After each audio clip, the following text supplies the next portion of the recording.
요즘 참 많이 덥죠?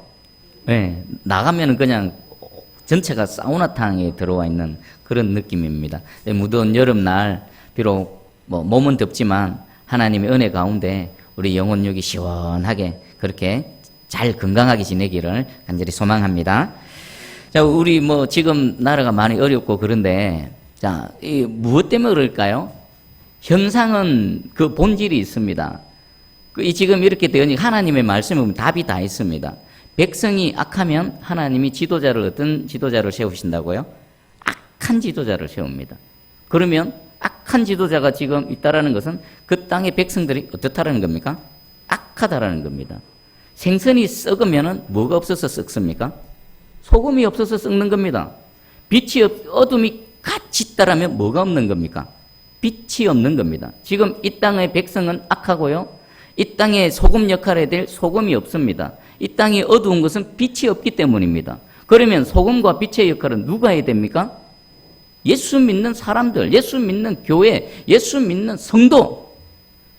그러면 썩어 문드러져가는 생선을 욕할 게 아니라 누구를 탓해야 됩니까? 소금 역할을 못하고 빛의 역할을 하지 못하는 우리 자신을 돌아봐야 됩니다. 우리가 소금 사역을 감당하면, 우리가 빛의 역할을 감당하면 생선은 안 썩습니다. 어둠은 그냥 떠나갑니다.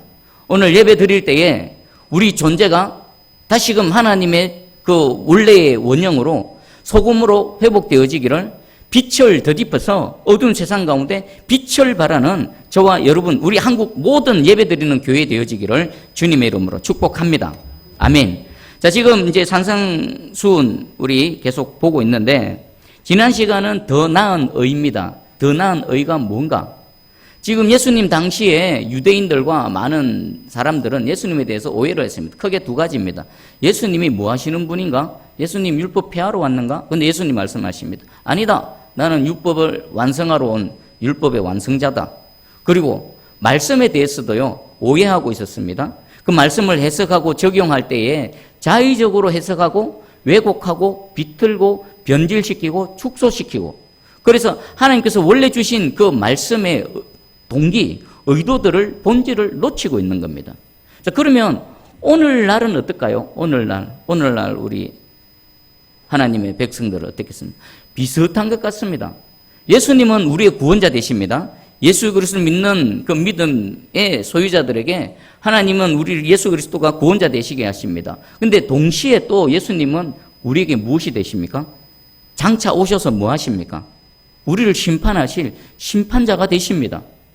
여러분, 이 두 가지를 동시에 보셔야 됩니다. 예수님은 나의 구원자이시기도 하시지만 예수님 지금 시간마다 선포되어지는 말씀, 그 말씀 그대로 그것 가지고 나를 심판하실 심판자라는 사실도 분명히 명심하셔야 됩니다. 그러면 우리가 어떻게 예수님 대할까요?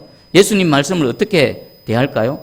한 말씀 한 말씀, 장차 다시 오셔서 저와 여러분들을 심판하실 그 기준을 제시해 주실 때에 우리가 어떻게 그 말씀을 귀등으로 듣겠습니까? 그냥 쉽게 듣겠습니까?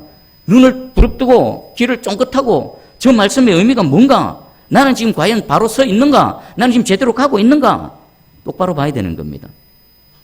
우리도 역시나 예수님에 대한 오해, 그리고 말씀에 대한 오해에 빠져 있지 않나 싶습니다.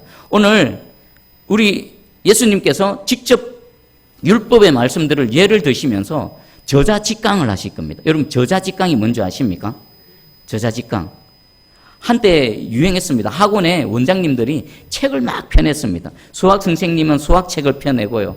영어 선생님들은 영어 책을 막 자기 이름으로 펴내 출판을 합니다. 그리고는 간판 앞에다가 뭐라고 현수막을 붙입니까? 저자직강. 책 낸 사람이 직접 가르친다. 그래서 수많은 학부형과 학생들은 몰렸지요. 왜 그렇습니까? 책을 쓴 사람, 그 사람이 직접 가르치니까 가장 확실하다는 겁니다. 오늘 예수님께서도 율법의 수요자 되시고 율법의 완성자 되시는 그 저자가 직접 강의를 합니다. 자, 우리 한번 내용을 보겠습니다. 우리 21절을 한번 읽어봅니다. 21절 시작. 옛 사람에게 말한 바 살인하지 말라. 누구든지 살인하면 심판을 받게 되리라 하였다는 것을 너희가 들었으나. 아멘. 자, 지금 21절의 이 계명은 10계명의 몇 계명이죠? 6번째 계명입니다. 십계명의 제6번째 계명인 살인하지 말라, 이것에 대해서 예수님이 지금 저자직강을 하시는데 좀 볼 게 있습니다. 원래 십계명의 제6계명은 어떻게 되어져 있습니까? 살인하지 말라, 여기서 끝이죠. 살인하지 말라라고 되어 있는데 지금 21절에 옛사람에게 말한 바 살인하지 말라, 누구든지 살인하면 심판을 받게 되리라. 같을까요? 다를까요? 무슨 차이가 있습니까? 살인하지 말라라는 것은 같습니다. 그런데 뒤에 뭔가가 추가가 되어져 있습니다. 누구든지 살인하면 심판을 받게 되리라. 같을까요? 다를까요? 다릅니다. 그럼 다르면 어떻게 다른가? 하나님께서 원래 십계명을 주실 때 살인하지 말라 할 때는요, 실질적으로 살인하는 행위와 동작뿐만 아니라 살인이 일어나게끔 하면은 마음속에 있는 여러 가지 악한 것들, 미워하는 마음, 시기하는 마음, 독한 마음, 이것들까지 하나님은 다 염두에 두시고 하신 말씀입니다. 그런데 지금 살인하지 말라, 누구든지 살인하면 심판을 받게 되리라, 이 말씀은 어떻게 되어지는 겁니까? 살인만 안 하면 됩니다. 하나님께서 시내산에서 주셨던 그 율법의 말씀을 한낱 이 땅의 법으로 낮춰버린 겁니다. 실제로 살인만 안 하면 된다는 겁니다. 바리새인들은 이렇게 가르쳤습니다. 너희가 살인하지 마라. 살인하면 안 된다. 살인하게 되면 경찰에 잡히고 수갑 채워져서 재판소에 끌려가서 재판을 받게 된다. 너희가 재판을 받지 않으려면 살인을 안 해야 된다. 하나님의 계명을요, 이 땅의 한낱 한 법조항으로 낮춰버린 겁니다. 하나님의 계명의 범위를 축소시킨 겁니다. 여러분, 살인하지 말라라는 이 계명 안에는 무엇까지도 포함되어져 있을까요? 미워하지 말라. 동의하십니까? 살인하지 말라는 이 계명 안에는 미워하지 말라는 계명도 포함되어져 있는 겁니다. 그런데 이 바리새인들, 서기관들은요, 이 하나님의 말씀을 제한하고 축소하고 또 자의적으로 해석해 버린 겁니다. 그러면 살인만 안 하면 제6계명을 지키는 겁니다. 여러분, 제가 이 말씀을 준비하면서 우리도 혹시 이렇게 생각하고 있지 않는가? 여러분 어떻게 생각합니까? 제6계명에 대해서 어떻게 받아들이고 어떻게 생각하고 있었습니까? 살인만 안 하면 괜찮은 거 아닌가? 살인만 안 하면 나는 이 계명을 지킨 것 아닌가? 나도 모르게 내 속에 그런 생각이 자리 잡고 있었다는 것을 발견하게 됩니다. 여러분은 어떻습니까? 예수님은 그렇지 않다라고 말합니다. 지금 이 바리새인과 서기관들의 가르침은요, 아주 위험합니다. 왜냐하면 하나님의 계명을 축소시켰을 뿐만 아니라 외적으로 살인하지 않으면 그냥 계명을 어기지 않는다라는 것으로 자신을 합리화하는 겁니다. 그래서 하나님이 보시기에는 죄 가운데 있는데 자신이 죄 가운데 있는 줄을 모릅니다. 하나님은 정죄하고 있는데 자신은 괜찮다라고 하고 있으면서 하나님의 심판을 두려워하지 않는 그 자리까지 가게 하는 겁니다. 하나님 마음까지 보시는데 이들은 겉으로 드러나는 행위, 살인만 안 하면 나는 이 계명 지켰어. 하나님 앞에 떳떳해? 하나님 나를 심판하지 않으실 거야? 라고 하는 잘못된 자리로 이끌어 간다라는 것입니다. 그런데 이렇게 되어졌을 때는요, 그 시대에 아픔이 있습니다. 어떤 아픔이 있었냐면 당시에 예수님 시대의 유대인들은 스스로 하나님께서 기록하여 주신 성경책을 스스로 읽지 못했습니다. 왜 그럴까요? 구약 성경은 원래 어떤 언어로 기록되어졌습니까? 히브리인들의 원래 언어인 히브리어로 기록되어져 있었습니다. 그런데 예수님 시대 때 이들은 히브리어로 기록된 성경을 스스로 읽지 못했습니다. 바벨론으로 포로로 끌려가 있는 동안에 오랜 세월이 지나면서 이들은 자신들의 언어를 잃어버렸습니다. 그리고 예수님 시대 때는요, 히브리어가 공용어가 아니라 아람어가 공용어였습니다. 그래서요, 바리새인들, 서기관들, 특별히 학식이 있는 박사 수준급 되는 사람이 아니고서는요, 스스로 하나님의 말씀을 읽고 깨달을 수가 없었다라는 겁니다. 그래서 그들은 전적으로 어디에 의존해야 됐습니까? 이런 서기관과 바리새인들의 가르침에 의존할 수밖에 없었던 것입니다. 그래서 이들은요, 마음대로 자의적으로 하나님의 말씀의 그 본질을 드러내기보다도 하나님의 말씀을 사용해서 자기들의 배를 채우는 겁니다. 자기들의 이익을 위해서 하나님의 말씀을 사용했던 겁니다. 왜곡하고 축소하고 또 그들이 잘못된 길에 있음에도 불구하고 옳은 길로 인도하는 이 하나님의 말씀을 제대로 사용하지 못했던 것입니다. 자, 시대를 따라서요, 하나님의 백성들이 하나님의 말씀을 직접 읽지 못하는 이런 안타까움은 계속 반복되고 있습니다. 예수님 시대 때도 그랬고요. 여러분 중세 시대 때는 또 어땠겠습니까? 중세 시대 때의 모든 성경은요, 라틴어로 기록되어져 있었습니다. 그리고 라틴어는요, 그 교회의 사제들 외에는, 일부 아주 특별한 사람들 외에는 몰랐습니다. 일반 성도들은요, 라틴어를 알지를 못합니다. 그래서 읽고 싶어도 읽지를 못합니다. 그리고 그 시대는요, 사제들 외에는 성경을 읽지를 못하게 했습니다. 성경의 해석권은 교회에 있다. 너희 성도들은 그냥 가르치는 대로 그냥 믿고 순종하라. 그리고 심지어는요, 이 성경을 좀 성도들에게 알리고 싶어서 독일어로 번역한다, 영어로 번역한다. 그럼 어떻게 되어졌을까요? 잡아서 죽였습니다. 불에 태워서 죽였습니다. 그리고 성경, 그걸 다 덮어두고라도 당시에는 인쇄술이 발달하지 않아서 성경책 한 권 살려면요, 집 한 채 값입니다. 집 한 채 값. 요즘 우리는 뭐 몇만 원 주면 얼마든지 사지 않습니까? 근데 그 당시는 비싸기도 비쌌고, 또 성경을 성도들이 직접 읽지도 못하게 했고, 글을 몰라서도 못 읽고, 하여튼 못 읽게 되어졌습니다. 성도들이 하나님 말씀을 직접 못 읽으니까 어떤 병폐가 있었습니까?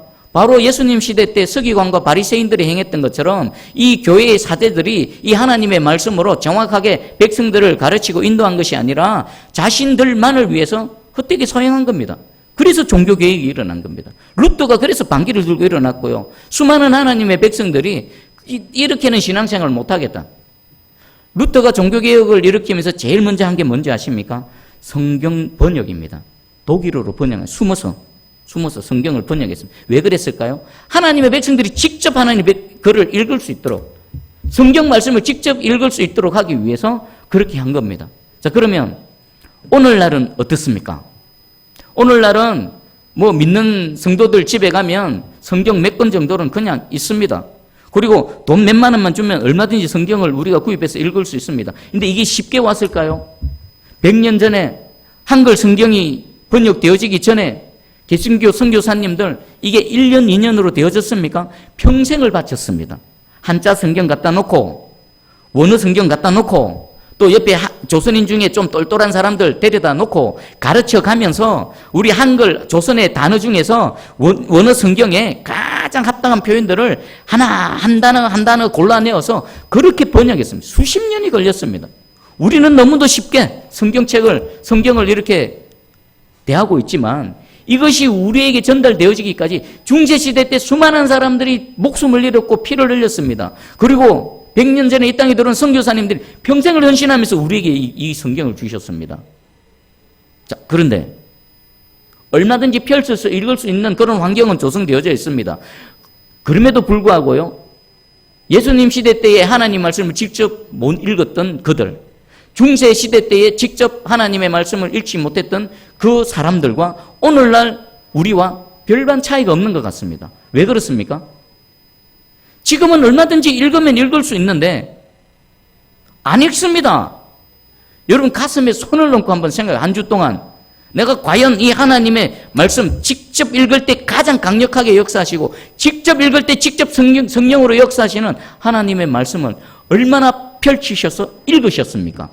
대부분의 성도들은요, 일주일에 한 번 그냥 교회에 나와서 목사가 하는 설교 한 편 딱 듣고 그냥 치웁니다. 그래가지고 영혼을 지켜낼 수 있겠습니까? 이 성경을 우리에게 번역해서 주기 위해서 수많은 피를 흘린 그 영혼들이 아마 피눈물을 흘릴 겁니다. 하나님도 얼마나 안타깝겠습니까? 말씀이 육신이 되어 이 땅에 오신 예수님은 얼마나 안타깝겠습니까? 여러분 성경을 펼치셔서 읽으시기 바랍니다. 성경을 펼치셔서 읽으실 때에 여러분 읽었던 그 말씀이 설교 시간에 여러분들을 더 깊이 더 잘 알게 깨닫게 해주실 것이고요. 여러분의 하루하루를 살아갈 때에 말씀의 빛이 비추셔서 여러분들의 생각과 여러분들의 혼과 여러분들의 잠재의식을 다 터치하셔서 바른 길, 의의 길, 사는 길, 효과적인 길로 여러분들을 인도하실 것입니다. 성경을 펼쳐 읽을 때에 말씀 속에 성령이 역사하셔서 여러분들의 영혼을 살리시고 여러분의 성령으로 충만케 하실 줄 믿습니다. 이 은혜를 지금 옆에 있음에도 불구하고 놓치고 살아가고 있습니다. 여러분들에게 간곡히 부탁드립니다. 사실 쉽지 않습니다. 내가 결단하고 내가 애를 쓰고 내가 시간을 따로 떼어놓고 내가 하지 않으면요, 이거 쉬운 것 같지만 결코 쉽지가 않습니다. 여러분, 하나님 말씀을 사모하심으로 날마다 성경을 읽으셔서 직접 말씀을 먹으시기를 축복합니다. 아멘. 자, 그러면 예수님께서 이 잘못되어져 있는 것을 어떻게 바로 잡으시는지 저자 직강의 해설을 들어보겠습니다. 22절 읽어봅니다. 시작. 나는 너희에게 이르노니 형제에게 노하는 자마다 심판을 받게 되고 형제를 대하여 나가라 하는 자는 공회에 잡혀가게 되고 미련한 놈이라 하는 자는 지옥불에 들어가게 되리라. 아멘. 우리 21절과 22절의 말씀은 어떻게 다릅니까? 21절의 서기관과 바리새인의 가르침은요, 그냥 실질적인 살인 행위만 안 하면 율법을 지키는 겁니다. 근데 예수님 뭐라고 말씀하십니까? 그것은 물론이고 마음속으로 뭐라고요? 노하는 자, 형제에 대해서 분노하는 자 심판받게 되고, 나가라 하는 자는 뭡니까? 욕하는 자, 모독하는 자, 그는 공회에 잡혀가게 되고, 또 미련한 놈이라고 저주하는 사람은요, 지옥불에 들어가게 된다는 겁니다. 실질적인 살인 행위뿐만 아니라 이 세 가지 사항까지도 포함된다라고 예수님 말씀합니다. 근데 먼저 주목해야 될 게 있습니다. 나는 너희에게 이르노니. 21절의 서기관과 바리새인의 가르침이 그것은 잘못되어졌다. 내가 정확하게 가르친다. 나의 말을 들어라. 나는, 여기 나는 누구십니까? 예수님이십니다. 예수님은요, 율법을 주신 분이시고요, 율법을 완성하신 분이시고요, 장차 오셔서 이 율법의 말씀으로 심판하실 예수님이십니다. 근데 이 말을 듣는, 나는 너희에게 이르노니라는 이 말을 듣는 무리들, 유대인들의 마음은 어떨까요? 야, 이 사람이 누구길래? 나는 이르노니, 이것은요, 에고 에이미, 신약 성경에 예수님이 자신을 표현할 때 에고 에이미라는 표현을 참 많이 쓰십니다. 에고 에이미, 나는 나다. 이게 구약식으로 표현하면 어떻게 될까요? 신약 시대에 예수님은 에고 에이미, 나는 나다라고 당당하게 외치셨습니다. 그 에고 에이미 안에는 신적 권위가 있는 겁니다. 누구도 하나님이 아니시고는 스스로 그렇게 표현하지 못합니다. 그러면 에고 에이미, 나는 나다라는 표현을 구약식으로 표현하면 어떻게 됩니까? 여호와인 겁니다. 여호와 하나님. 그러니까 나는 너희에게 이르노니라는 이 말씀을 들을 때에 예수님에 대한 신적 권위 앞에 무릎을 꿇지 않는 자들은요, 그들은 예수님을 어떻게 대할까요? 신성모독으로 대하는 겁니다. 어찌 감히 자신을 하나님으로. 근데 예수님을 정확하게 하나님의 아들로 인식하시고 하나님으로 인식하고 그 앞에 무릎을 꿇을 때 그 자에게는요, 하나님의 은혜, 하나님의 구원의 능력이 임하게 되어지는 겁니다. 오늘 이 시간 하나님 말씀을 봤습니다. 나는 너희에게 이르노니는요, 2000년 전에 유대인들에게만 하는 말씀이 아니라 시간과 공간을 초월하셔서 오늘 이 시간에 말씀으로 에고 에이미로 찾아오시는 예수님의 말씀으로 들으시기를 축복합니다. 그러면 세 가지를 한번 보겠습니다.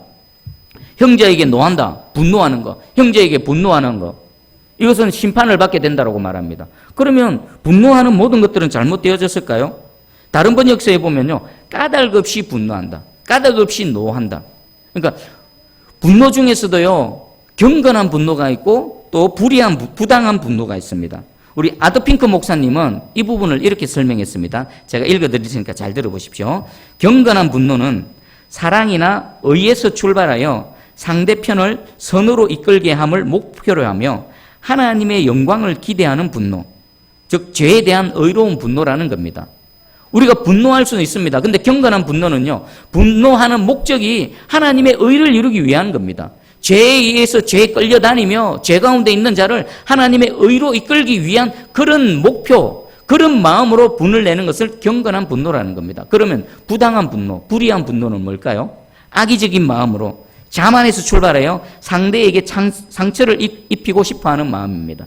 그냥 다른 이유 없습니다. 싫습니다. 내 안에 악의가 있습니다. 독한 시기 분노가 있습니다. 상대를 그냥 해하고 싶은 겁니다. 이런 분노.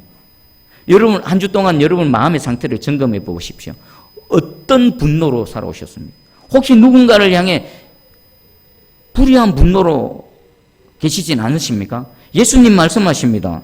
너희 악의로 형제에 대해서 그런 불의한 분노를 갖고 있는 것은 내가 살인죄로 규정한다. 우리도 지금 예수님 시대 때에 바리새인과 서기관과 같은 그런 그 수준에 머물러 있지 않습니까? 실제로 손을 들어서 주먹으로 치지 않으면, 실제로 칼을 누군가에 해하지 않으면 나는 이 계명을 지켰다라고 착각하고 있지 않습니까? 예수님 말씀하십니다. 아니다. 그것뿐만 아니라 네 마음속에 부당한 분노, 누군가를 해하고자 하는 악의적인 마음, 그거 살인죄다 라고 말씀하고 있습니다. 여러분들 자신의 내면을 한번 들어보시기 바랍니다. 최초의 살인은 어떻게 이루어졌습니까? 가인이 왜 어떻게 아벨을 죽이게 되어졌습니까? 그 동생 아벨을 미워하는 마음, 그 동생을 시기하는 마음, 거기서부터 살인이 시작되어진 겁니다. 그 살인이 열매로 나타난 것이 동생을 돌로 죽이게 되어진 겁니다. 그러면 내 안에 누군가를 미워하면 이미 내 속에서 뭐가 시작된 겁니까? 살인이 시작된 겁니다. 여러분, 예수님께서 하시는 말씀입니다. 예수님 이 말씀 이대로 다시 오셔서 저와 여러분들을 심판하실 것입니다. 두렵고 떨림으로 이 말씀을 받으시기 바랍니다.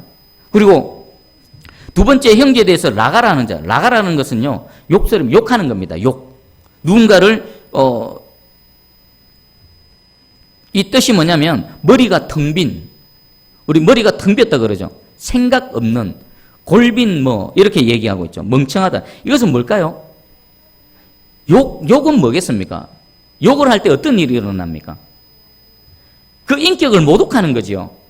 욕을 하는 것은요, 상대방의 인격을 모독함을 통해 내 마음이 시원해지는 겁니다. 여러분, 욕하면 속 시원하죠? 확 그냥 쏟아붓고 나면.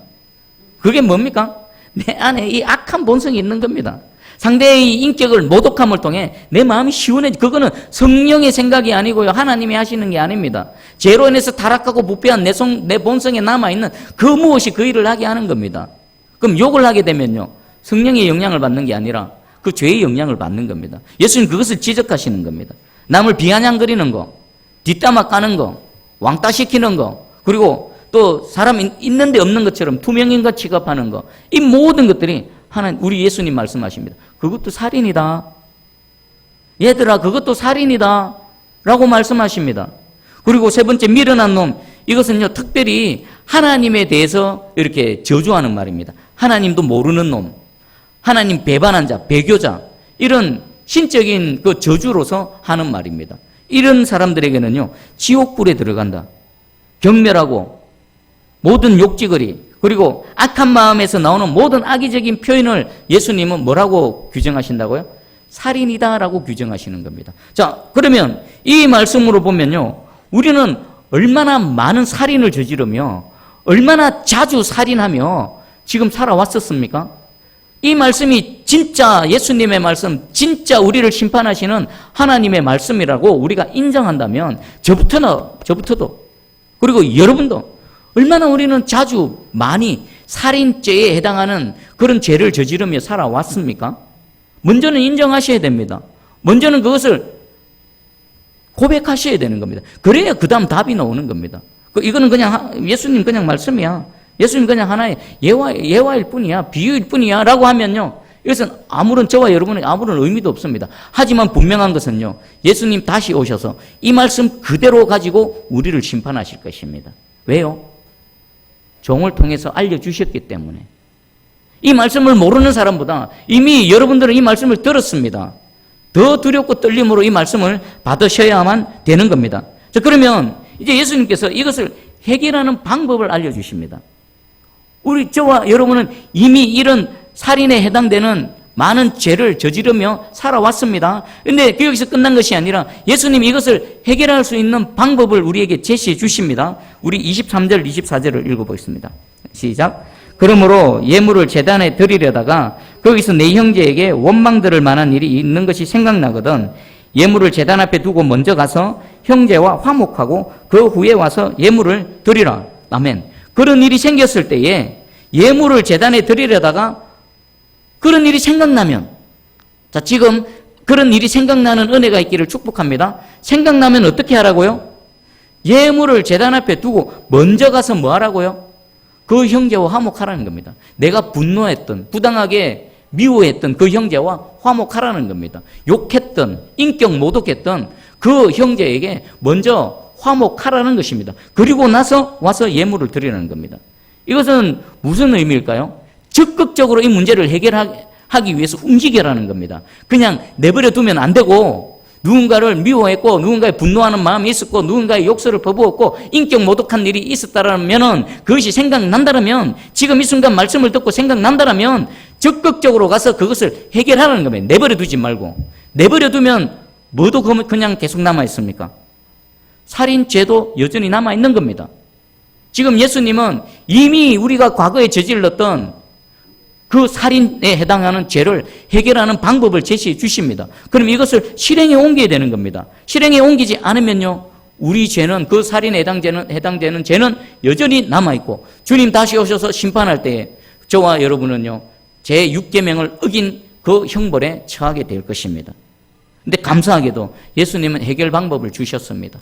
먼저 가서 형제에게 화해해라, 화목하라, 그리고 돌아와서 예물을 제단에 드리라라는 것입니다. 이것은 또 하나의 의미가 있습니다. 만약에 그 형제와 화목이 이루어지지 않은 상태에서 주께 나와서 예배를 드려본들, 예물을 드려본들, 하나님께서 그것을 받는다 안 받는다? 받으신다 안 받으신다? 안 받으신다는 겁니다. 예수님의 말씀은 명백합니다. 명확합니다. 그런 살인에 해당되는 죄, 마음으로 살인죄를 짓고 화목하지 않고 내 앞에 나와서 예물을 드려본들 나는 안 받겠다. 예수님 선언하시는 겁니다. 자, 그러면 우리는 어떻게 될까요? 지금 막 예배 드리고 있는 동안에 막 나가서 뭐 하지는 못하지 않습니까? 혹시 누군가 생각납니까? 그러면 하나님 앞에서요, 여러분들의 용서가 필요한 자는 용서를 하십시오. 그리고 내가 누군가의 가해를 가해서 누군가에게 용서를 구해야 되면요, 먼저 하나님 앞에서 그에 대해서 용서를 구하시기 바랍니다. 그리고요, 예배가 끝나면 당장에 나가셔서 이 말씀대로 행하시기 바랍니다. 화목하시기 바랍니다. 그리고 다음 주에 예배 드릴 때는요, 깨끗한 이 살인에 해당되는 죄가 깨끗하게 씻겨진 상태에서 정직하게 하나님께 예배 드리는 저와 여러분 되기를 주님의 이름으로 축복합니다. 아멘. 그리고 두 번째 방법이 있습니다. 25절 26절입니다. 읽어봅니다. 시작. 너를 고발하는 자와 함께 길에 있을 때에 급히 사화하라. 그 고발하는 자가 너를 재판관에게 내어주고 재판관이 옥리에게 내어주어 옥에 가둘까 염려하라. 진실로 네게 이르노니 네가 한 푼이라도 남김이 없이 다 갚기 전에는 결코 거기서 나오지 못하리라. 아멘. 역시나 25절 26절에도요 두 번째 방법을 제시해 주시면서 그 방법을 실행에 옮기지 않을 때 어떤 형벌에 처해질 것인지까지 정확하게 말씀하고 있습니다. 두 번째 방법은 뭡니까? 고발하는 자와 함께 있을 때 급히 가서 뭐 하라고요? 사화하라. 사화하라. 역시나 화해하라라는 것입니다. 여기 보면 너를 고발하는 자는 누구겠습니까? 나 때문에 마음이 상하고 나 때문에 피해를 입은 그 자가 나를 고소하고 싶은 자, 그것 때문에 나에게 해를 가하고 싶은 자, 이 모든 사람들이 너를 고발하는 자가 됩니다. 혹시 여러분 때문에, 나 때문에 마음이 상하고 그것 때문에 눈물 흘리고 있는 사람이 있습니까? 내가 누군가에 피해를 줘서 그 피해를 아직 보상하지 않아서 여전히 그대로 있는 그런 누군가가 있습니까? 그럼 그 사람이 나를 고발하는 자가 되어집니다. 그럼 그 고발하는 자가 안 되기 위해서는 어떻게 해야 됩니까? 우리가 가서 화해를 해야 됩니다. 급히 가서 화해라는 겁니다. 왜 급히 가서 화해를 해야 되는가? 여기 보면 함께 길에 있을 때라는 의미나 무슨 의미냐면은 피해자와 가해자가 서로 합의가 안 이루어지는 겁니다. 그래서 법정으로 가는 겁니다. 가서 판결해보자. 법정으로 가자. 지금 그 길에 있습니다. 근데 예수님 말씀하십니다. 법정에 도착하기 전에, 재판관 앞에 서기 전에 둘이 합의해라. 단순히 합의하라는 정도가 아니라 완전히 화목을 이루고 서로 사랑하는 관계까지 회복을 해라라는 것입니다. 왜 이래야 되는가? 만약에 둘이 아직 기회가 있을 때 이것을 회복하지 않으면 재판관 앞에 서게 되지요. 그럼 재판관 앞에 서게 되면요, 이제 당사자의 손에서 모든 것들이 넘어가 버립니다. 누구에게로? 재판관에게로 넘어가 버립니다. 그러면 당사자 간에 뭔가를 해보고 싶어도 해볼 수 있는 기회가 없습니다. 그냥 일단 재판관에게 사건이 넘어가 버리면요, 법대로 집행되어집니다. 거기에는 긍휼도 없고요, 자비도 없고요, 그냥 법대로 그대로 있는 그대로 진행해버리는 겁니다. 그러기 전에 기회가 있을 때 재판관으로 가는 그 길에 급하게 사화하라는 것입니다. 자, 이것은요, 우리에게 이런 의미도 됩니다. 실제로 재판관 법정으로 가는 그것도 의미도 있지만요, 장차 오실 예수님, 우리의 심판주로 오실 예수님이 이 땅에 오시기 전에 우리는 지금 그 길을 걸어가고 있는 중입니다. 아직 기회가 있을 때 그 법대로 심판하시는 그 주님 앞에 서기 전에 이 시간, 지금 해결하라는 것입니다. 여러분, 급히 사화하시기 바랍니다. 급하게 화목하시기 바랍니다. 주님 오셔서 심판하시면 그때는요, 어떤 다른 방법이 없습니다. 그저 법에 정해진 대로 심판하실 수밖에 없습니다. 여러분, 주님 분명하게 말씀하십니다. 그리고요, 다 갚기 전에는요, 거기서 못 나온다고 했는데 결코 거기서 나오지 못하는 거기는 어딜까요? 한 푼이라도 다 갚기 전에는 못 나오는 여기는 어딜까요? 지옥불입니다. 지옥불. 분명히 예수님은 말씀하셨고요, 이 말씀대로 저와 여러분을 심판하실 것입니다. 이 말씀이 진정 우리 예수님의 말씀인 줄 여러분들이 믿는다라면요, 두렵고 떨림으로 받으시고요, 기회도 주실 뿐만 아니라 그 기회를 놓친 자에게 하나님께서 우리 예수님 분명히 경고의 말씀까지 하십니다.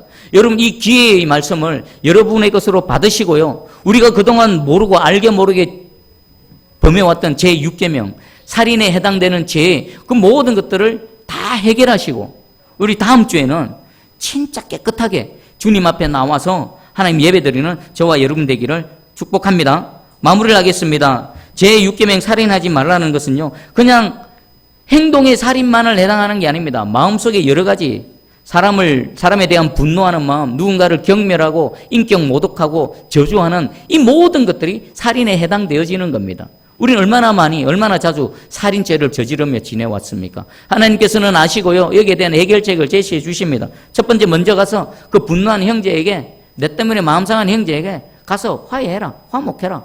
그리고 두 번째가 기회를 놓치지 말고 나를 고발하는 자에게서 급히 가서 화목, 단순히 타협, 합의 정도가 아니라 완전한 사랑의 관계를 회복하라라고 하나님께서 말씀하십니다.